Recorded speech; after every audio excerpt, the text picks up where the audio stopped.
ஹரிஹரனும் பாலை சரசோதியும் ஆதிலட்சுமியும் அருள் தந்து அடியாரை ஈடேற்றியாளும் ஆறுமுகனோடுரை வள்ளி தெய்வானை தாயும் ஒரு கொம்பொடித்து மகாமேரு வீட்பாரதம் வரைந்திட்ட தும்பி முகன் மலர் பாதம் துணையே தந்தனதநாதனதநாதனதனானா கனநாதநாதந்தநாதந்தனானா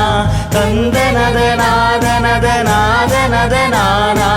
கனநாதநாதந்தநாதந்தனானா அரியாகியோர் எழுத்தான நெடுமாலும்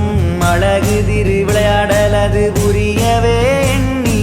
பிரியாதவற்றுடைய இரணியன் தேவிக்கு ஒரு மதலையாய் வளர வேணுமெனவேதான் கரியோனும் இது நினைவு நிறைவேற எண்ணி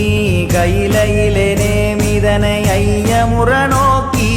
ஒரு நாளும் திருநாமம் அழியாத பிரகலாத தேவனுருவாகுமென ஏவி விட்டனரே தந்தனதநாதனதநாத